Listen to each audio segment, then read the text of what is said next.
Peru News Today. All you need to know about Peru. A few years ago, in the mysterious Cauca Valley, a story unfolded that captured the attention and amazement of Peru and beyond. Ciro Castillo Rojo, a young man full of life, disappeared without a trace, triggering a series of events that kept the country in suspense for more than 200 days. Ciro Castillo, the young man who was missing for more than 200 days and found death in Cauca, Arequipa, was under scrutiny when the disappearance of the young man was announced, who did not manage to leave alive from one of the deepest valleys in the territory Peruvian. The anonymity of two young students became the sad story that all Peruvians followed.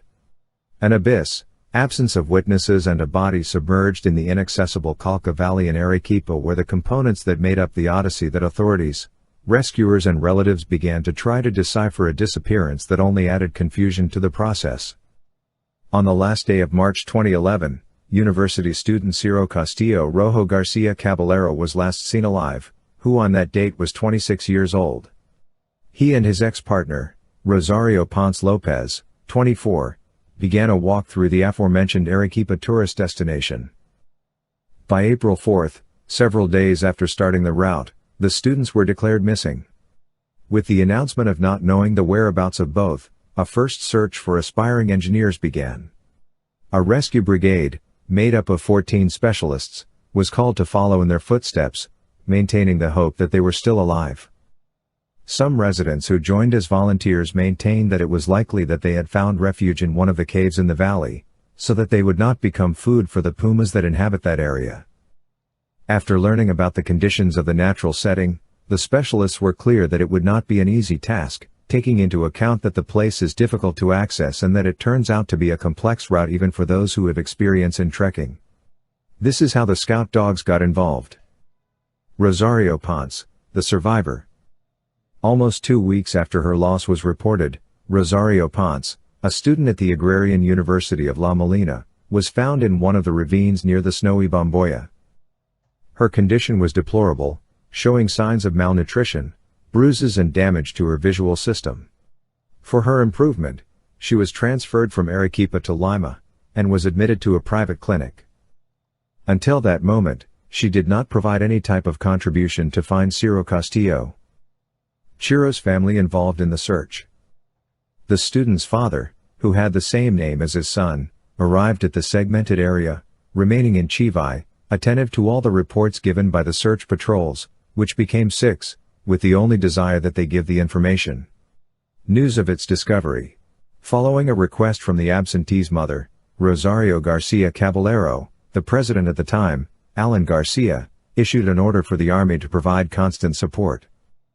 The woman expressed that she felt that her son was alive, badly injured, but still fighting to survive. "I feel like he is calling me," the woman said through tears. When Rosario Ponce regained consciousness and stability in her health, she stated that her ex-lover, as far as was known, was still alive, maintaining that her whereabouts could be between the districts of Taipei and Madrigal. The press and general public who were attentive to the case, since it was the central headline every day, received with curiosity that the homicide and kidnapping investigation personnel of the Peruvian National Police, PNP, became involved. But the role they played was to change the condition from lost to disappearance to keep the investigation open. During this context, Rosario Ponce returned to Calca, accompanied by her mother, a doctor and psychologist, to collaborate. The reward. In the midst of desperation, Ciro Castillo's father declared to the media that he was willing to pay a reward of 10,000 soles for anyone who finds his son. The panorama further obscured the efforts, since the false calls did not stop arriving. From Lima and Arequipa, the student's family asked the authorities not to abandon the search. On May 3, 2011, something strange happened. Rosario Ponce did not appear at the prosecutor's office summons to give her statement, which would be of great help for the investigations and routes to be segmented. After 48 days of disappearance, they found some accessories that led to further analysis. They added the search for traces of blood or other objects that are decisive. The Sinchis, police rescuers from wild areas, brought their experience, starting a new investigation in spaces not yet explored. At the beginning of June 2011, the prosecutors who took the case reported that Rosario Ponce made a call the day she was lost in the Bomboya snow-capped mountain. This information led them to summon her to interview her. With the reduction in staff, Ciro's father made it clear that he would hire people to support the troops who still remained at the destination. Support arrived from Mexico. Before the end of the month, 2 members of the Tlatelolco Azteca International Rescue Brigade landed in Arequipa as part of the efforts to find it. His team was made up of experts and a Labrador dog trained in these cases. Rosario Ponce does not return to Calca. On July 4, Jesus Fernandez, president of the Board of Prosecutors, indicated that they had the power to force Rosario Ponce to participate in the reconstruction of her disappearance after receiving several refusals from her. Although she did not present a clear reason, her actions were justified by the impact that the loss in the valley had on her health, having medical certificates that supported it. 3 days later, Ciro Castillo's father formally filed a complaint against the student for the alleged murder of her son. The document directly accused her of her death. Rosario's truth about Ciro. It took several months for the university student to return to the destination where she was lost. She came with a hypothesis of what could have happened to her lover and said that he abandoned her. This was a critical period, since the public ministry ruled that if the body was not found, the case would have to be archived. On the 15th, Rosario Lozada, the prosecutor who took over the investigation, traveled to the area to collect testimony from residents who had contact with the couple. Before the end of the year, Rosario Ponce's camera was analyzed in order to determine whether or not there was manipulation of the photos she took with him. A body on the cliff. On October 16, a mixed high mountain team informed the authorities of the discovery of a body on the ledge of a cliff near the Bomboya snow-capped mountain, which is known as Las Torres. It is an abyss 900 meters deep, close to the area where Rosario Ponce was found. On the 26th, the autopsy and corresponding analysis confirmed that it was the student Ciro Castillo, the cause of his death being severe multiple trauma. After 200 days of unknown whereabouts, his remains were received by his relatives in Lima. When the body was found, the case classified as complex led Rosario Ponce to remain linked to the process. Prosecutor Lozada reached a previous conclusion, indicating that the young woman had pushed the student. On May 29, 2013, the investigation was concluded, thus closing the case and definitively filing it. Since there was not enough evidence for the alleged homicide, the university student was not charged with that or any other crime. The body of the forest engineering student from the Agrarian University was buried in the Mafra Cemetery in Huachipa. The country mourned his departure, taking this story as its own, sharing the pain of his loved ones. This story inspired the miniseries Ciro, El Ángel del Cola, a production for America TV, starring actor Andrés Vilches. Currently, Rosario Ponce, the alleged suspect, remains the center of attention. The fight for truth and justice continues, but suspicions and ambiguity persist, keeping alive the intrigue about what really happened in the Calca Valley. Rosario Ponce's attitude in front of the cameras has been the subject of controversy. She has been seen in emotional moments, but her apparent lack of clarity and her evasive responses have also been highlighted, which has contributed to the doubts surrounding her participation in this enigma. What happened to Rosario Ponce after the Ciro Castillo case was filed?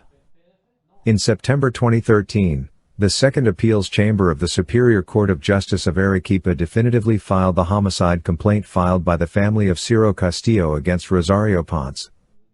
2 years later, the young woman married Victor Carlos Cabrera Cordova, son of her former lawyer Miguel Cabrera.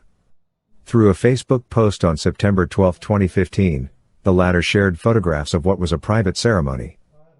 It is important to mention that Cabrera Cordova, known as Shrek, had a relationship with Ponce Lopez before she became a partner of Ciro Castillo, which is why he was implicated in the case under suspicion of being the couple's third companion during the trip to the Calca Canyon and having taken the photos. Rosario Ponce assures that Ciro died in Calca for not being properly equipped.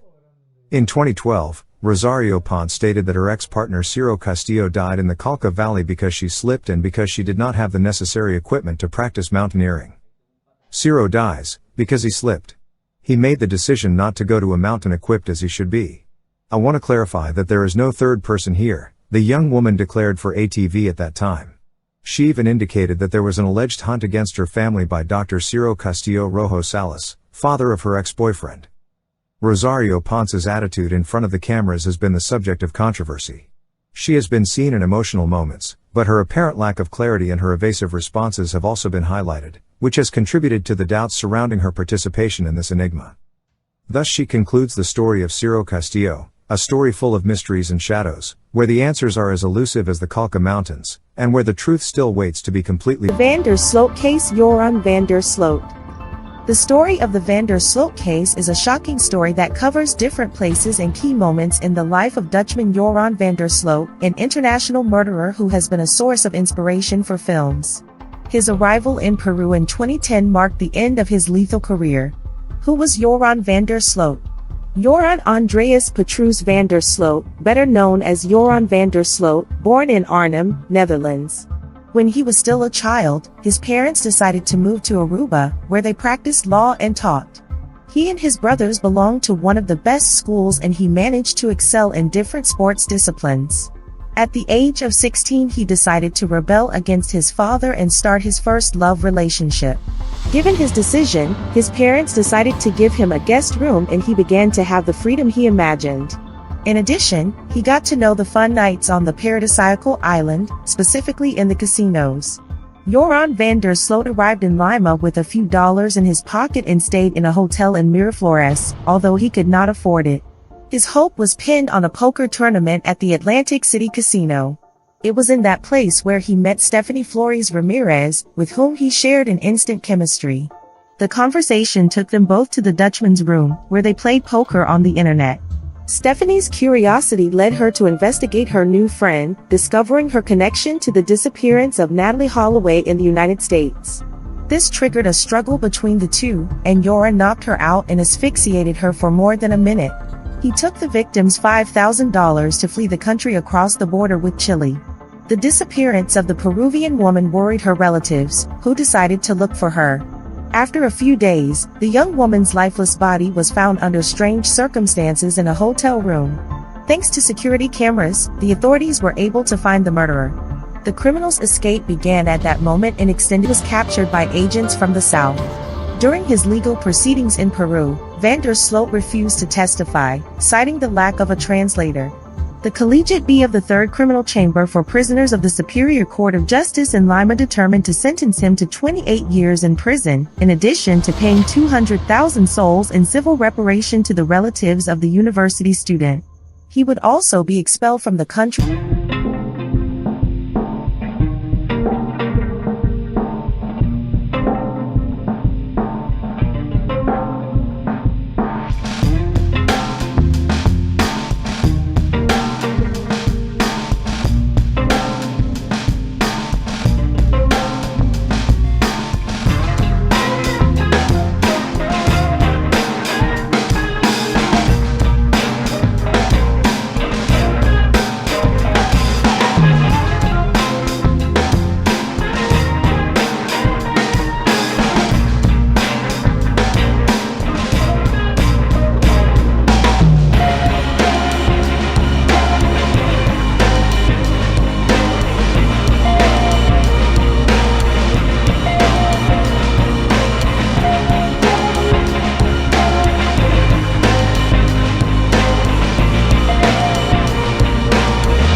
estudiante.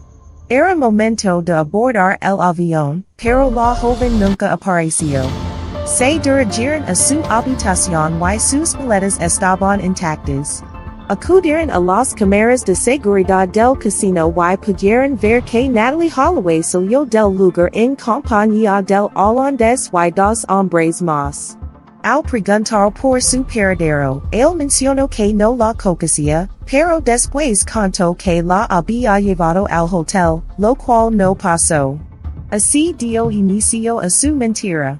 De inmediato se le avisó a los padres de Holloway y pusieron en marcha una ardua búsqueda para encontrarla a fin de que dicten sentencia contra Joran van der Sloot. En ese mismo año lo detuvieron por caer en contradicciones con sus testimonios. Cabe recalcar que la joven de 18 años fue vista por última vez saliendo de un club nocturno con Joran van der Sloot y otros dos hombres, los hermanos Deepak y Satish Kalpo.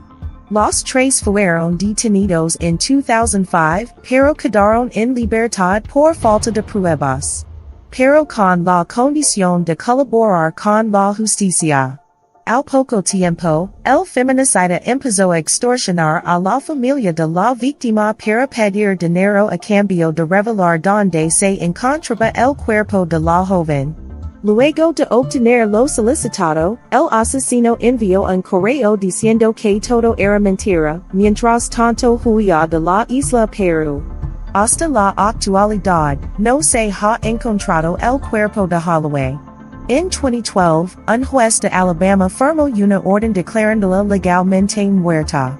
La vez que Joran van der Sloot aseguró que tiene experiencias paranormales. Joran van der Sloot ha estado recluido en el penal de Piedras Gordas pagando su pena, y luego de varios meses de ausencia reapareció en un video donde asegura que tiene experiencias paranormales. En lo más profundo de mi tristeza recibí un sentimiento de felicidad. La habitación donde yo estaba era muy pequeña, pero yo vi claramente una luz blanca y allí estaba parado alguien, se le escuchó decir.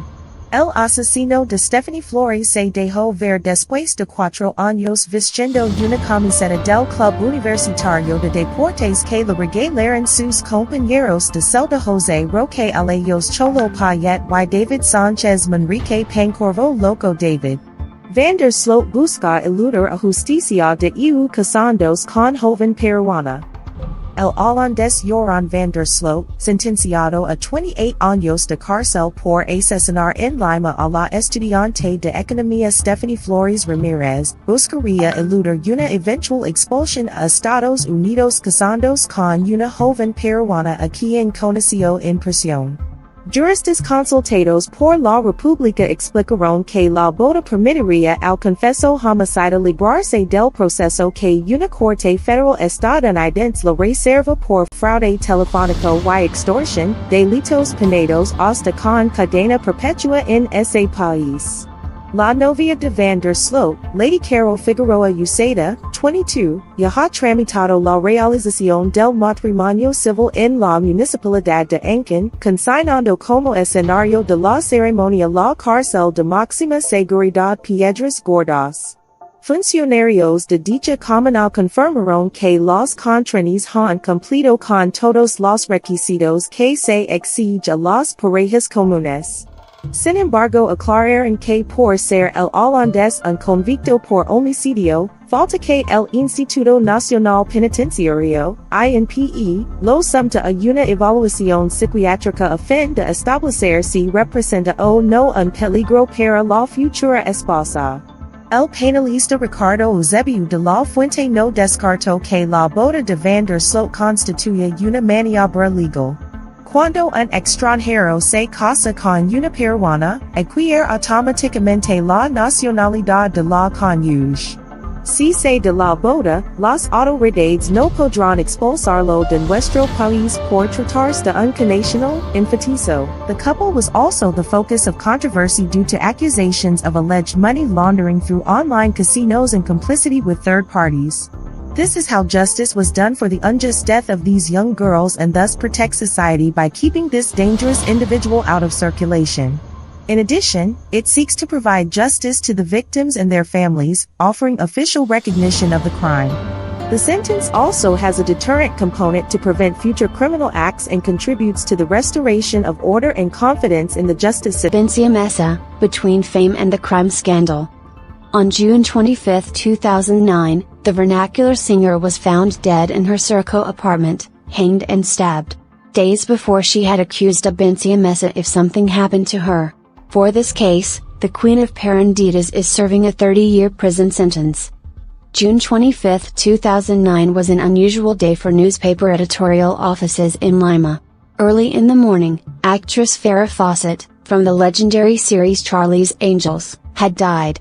Hours later, the entire world was saddened by the death of Michael Jackson, the king of pop, from a pethidine overdose caused at his home in Los Angeles, California. And while millions of her fans around the world mourned her departure, in Peru news shook the world of entertainment with the effect of a hurricane. The police had found the vernacular singer Alicia Delgado dead and stabbed in apartment 602 of the 161 Boulevard Street, in Surco. The so-called princess of folklore had been dead for 2 days. She was found face down, with signs of torture and rape, as well as 9 stab wounds and obvious signs of strangulation. One piece of information caught the attention of the homicide agents: the murderer had taken a safe with money and jewelry. A cinematic hunt was immediately launched for the alleged murderer, Pedro Cesar Mamanchura Antunes, Alicia's driver, who had disappeared with the singer's car, a Hyundai 4x4 truck, license plate in degrees RON 323, Tucson model. Who was Alicia Delgado? Born in Oyon, in the Lima region, she recorded her first song at the age of 16, and after her fleeting success she was able to travel throughout Latin America spreading Peruvian folklore. She later married Ruben Riturtu. She had her son Junior and lived in the United States for many years. When she returned to Lima, in 2000, she was already separated from her. Very few knew her. That's why she struck up a friendship by convenience with one of the main folk singers of that time, Abensia Mesa, who helped her relocate to the world of wino and show business. It was a bad decision. From friendship of convenience, they moved on to an open relationship that scandalized the very conservative Andean society. There were years of fights, reconciliations and complaints. They went to television shows together, sang on the same stage and vacationed in the same place. In 2008, Alicia and Abensia were living a torrid romance that was overshadowed by jealousy, arguments, fights and even physical attacks. According to statements by Alicia Delgado herself, on one occasion the artist attacked her and left various bruises all over her body. Even at that time, the vernacular singer indicated that she would ask for guarantees for her life. Until Alicia said that's it. She no longer wanted her love, disappointed with the alleged infidelities of the Queen of Partying. Apparently Abensia did not accept this decision. He kept trying to get on with her and, in Alicia's words, harassed and threatened her. Scared by this, Alicia decided to record a premonitory video. "I have been constantly threatened, and if one day something happens to me it will be known that I have been threatened." She has said that if I don't come back to her, the day she sees me with a man she is going to kill me. Dead, I'm going to get rid of her, she pointed out. What she didn't know was that she already had the enemy at home. Pedro Mamanchura, her future murderer and former Abensia worker, had started working as her driver just 10 days before. It is believed that he informed Mesa of all the movements of the Princess of Folklore. Death. According to the ruling of the 4th Criminal Chamber with inmates in jail of the Superior Court of Justice of Lima, Mamanchura was seen entering on Tuesday, June 23, 2009 at 3 in the afternoon, apartment 602 on Boulevard 161, Monterrico Urbanization, District of Santiago de Surco. This was stated by Silvestre Kaya Wawamani, the building's doorman. At 7:30 p.m. of the same day, Diego Alexander Claros Ramirez, a cleaning employee, saw him leave carrying a dark-colored box in his arms, to go to the parking lot where the victim's Hyundai car was located. It was abandoned half an hour later in the Independencia district, which activated the alarm. Without knowing that she was dead, the police notified Alicia the next day, Wednesday the 24th, that her car had been found abandoned on a street. As Delgado Hilario did not respond to the notification, his relatives were summoned, and on Thursday the 25th his sister Clarissa and his son Junior went to the police station, from where they left with a group of police officers to the artist's apartment, where they found the body. It was not until Sunday the 28th that the murderer was arrested in a lodging in the city of Tumbes, where he had given a false name, horrendous crime. The autopsy protocol carried out on the corpse of the princess of folklore demonstrates extreme cruelty. She had 2 cut wounds on her neck and another under her left ear. She also had a groove and constricting element around her neck, apparently caused by the black leather strap that was found in that region, as well as blunt injuries on her neck, below the groove. Violaceous ecchymosis, hematomas, and linear excoriation can also be seen in the right lateral region of the neck and 2 ecchymoses on the thorax. Finally, a puncture wound in the hemothorax and 3 penetrating short puncture wounds in the dorsal region. Some of them were made after she died. The artist, in her desperation, scratched her murderer, and that is why they found traces of skin on her nails. As soon as he was arrested, Mamanchura accused her former boss, Abencia Mesa, of being the intellectual author of the crime. For this reason, on Monday she was preliminarily detained by order of the 17th Criminal Court of Lima. On July 7, 2009, Elizabeth Figueroa Cortez, head of the 50th Provincial Prosecutor's Office of Lima, criminally denounces Pedro Mamanchura before the judiciary for the murder of Alicia Delgado and Abencia Mesa as the intellectual author. 2 days later, the singer is transferred to the Charlos Women's Prison and the murderer to the Miguel Castro Maximum Security Prison, in Canto Grande. After a chaotic media trial, where the murderer said and renounced Abencia's responsibility, she was sentenced to 30 years in prison, while the perpetrator was sentenced to 35 years. On January 19, 2019, Abencia's legal defense presented before the 5th Unipersonal Criminal Court of Cajamarca, an appeal to review the sentence, pointing out an alleged violation of his rights to due process, the due motivation of the judicial resolutions, to the presumption of innocence, equality, personal freedom and the principle of congruence or correlation. However, the Transitory Criminal Chamber of the Supreme Court, chaired by Judge Jorge Castañeda, unanimously ratified the conviction of Abencia Mesa Luna by declaring that there is no nullity in the sentence, the Abencia lawyer version. For Dr. Luis Tudela, Abencia Mesa's former lawyer, the Queen of Paranditas is innocent of Alicia Delgado's crime for several reasons. According to what he said, throughout the trial it was proven that there was never any contact between Abencia and Pedro Mamanchura that could involve her client in the murder of the Princess of Huayno.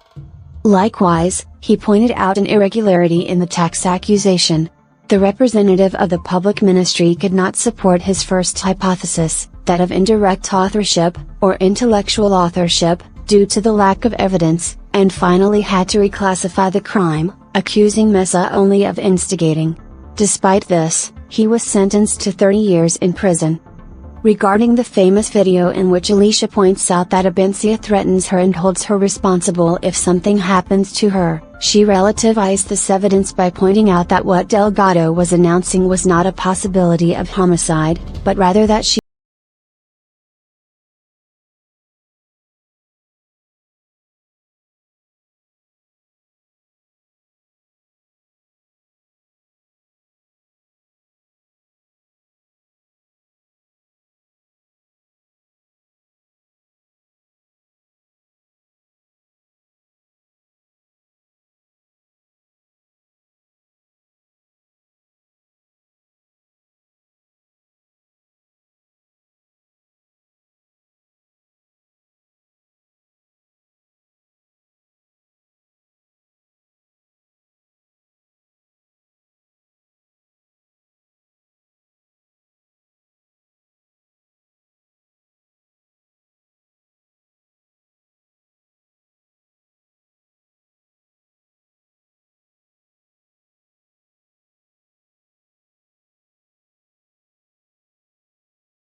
Juliana La Moja, the young woman who stabbed her mother more than 60 times. The murder committed by Juliana La Moja on March 5, 2005 shocked Peru. Maria del Carmen Hilaires Martinez received more than 60 stab wounds from her daughter, an 18-year-old law student. She had wanted to poison her, but in the end she decided to kill her with a knife. Her name would be covered in the following days in different newspapers and news programs. Juliana La Moja, the matricide who had committed the crime with violence and hatred against her mother in the house on Las Magnolias Street in the district of San Juan de Miraflores. The rebellious girl, who many friends and family said needed to be patient, had led to the death of the woman who gave her life. "I killed her. I killed her," she shouted at her brother Luis with the blood on her hands.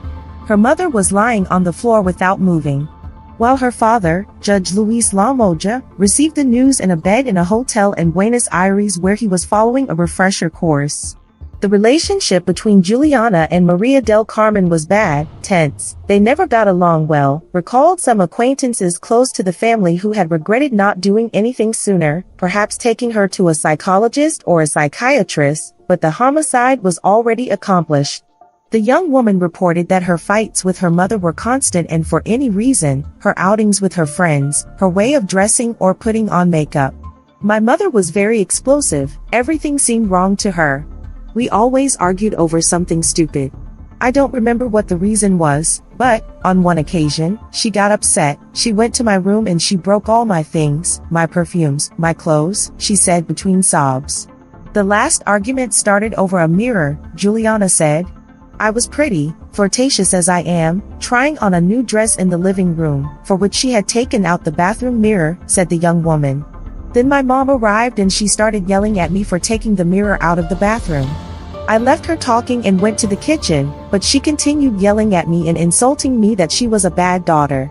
In the kitchen I saw a knife, I grabbed it and stuck it on the table saying stop insulting me. Then, she grabbed 2 knives and threw them at me. One crashed into the wall and broke the handle, the other fell to the floor and also broke. I hit her with the handle part of the knife I had. We struggled, crashed into the wall, and with her back turned, she turned off the light switch. He tried to attack me, but I defended myself. Then, she stopped moving and fell to the floor," said La Moja, who, after committing the crime, never called the police or asked for help for her mother. Juliana confessed to the police that the victim, who worked as a secretary in a military unit, had found an envelope of rodenticide and thought that her daughter had tried to poison her. She wasn't wrong. The law student had been planning this murder, but she regretted it.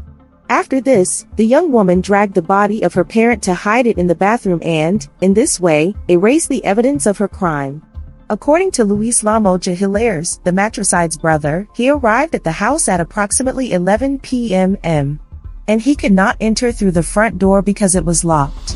He also highlighted that she never confessed the fact to him, since, as it was very late, he himself realized that her mother was not there, so he felt worried. When he approached the bathroom, he saw the inert body of her mother through the skylight and asked the neighbors for help. Finally, thanks to his help, he was able to open the door. But there is also another version. A reported person pointed out that Juliana had insulted her mother by shouting at her as an ignorant person and reproached her for not having a university education like her or her father, and that was where she would have started it all. Only she knows the only truth.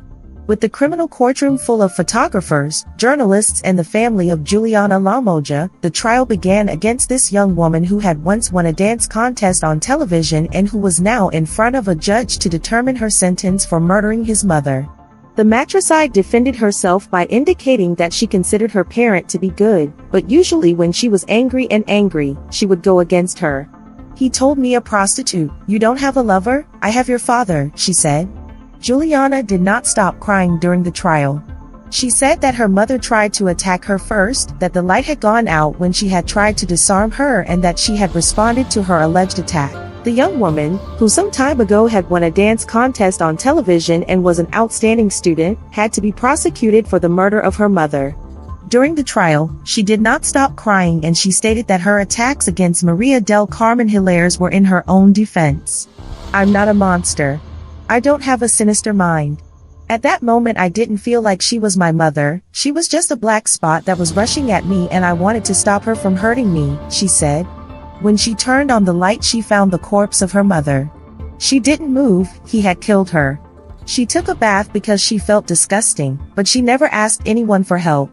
He contradicted himself in some versions. He stated that he had not tried to murder his mother with the rodenticide, he had only bought it out of curiosity. He wanted to see what color this poison took with the soda once diluted, or when faced with difficult questions about the crime he only answered that everything had become cloudy. She answered the same thing when she was asked to explain why she put all the knives in the house in a bag and threw them in the garden. Juliana also accused her Aunt Carmen Rosa of being a bad influence on the victim. The murderer's defense asked the prosecutor's office to prosecute Maria del Carmen's sister for instigating the crime of injuries because she had supposedly incited the mother and daughter to be in constant fights, although this request was unsuccessful. The psychiatric reports clarified the personality of the murderer. She suffers from the Electra complex, emotional fixation on her father, and she demonstrates a histrionic personality. At the time of the sentence reading, Juliana was crying, 20 years in prison. She also had to pay civil compensation of 30,000 new sols in favor of her mother's relatives. Before leaving the room she said goodbye to her 12-year-old brother Luis, that close relative who would never speak to her again in her life. Juliana La Moja had her sentence reduced from 20 to 12 years that the court of Lima had initially imposed. The members had considered that the young woman's repentance had been sincere as a mitigating factor to reduce the penalty. They took into account that at the time the murder occurred she was 18 years old, so the law somewhat minimized her crimes. The murderer was held in the Chorlos women's prison.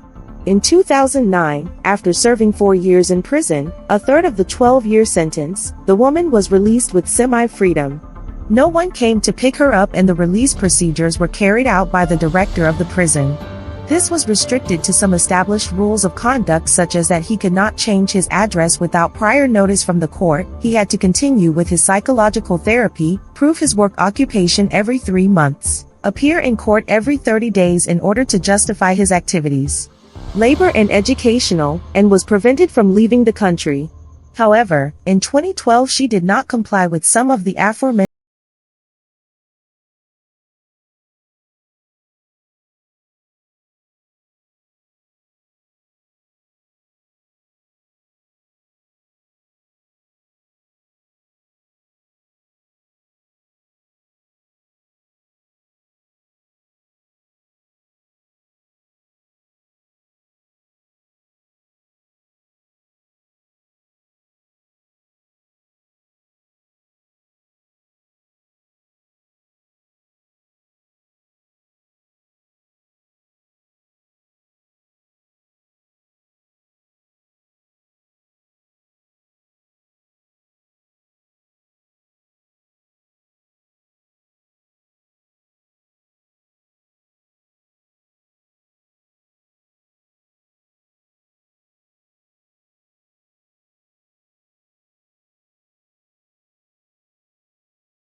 profile, she is very active on social media.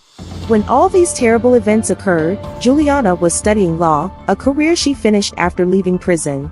Currently, she is dedicated to writing poems.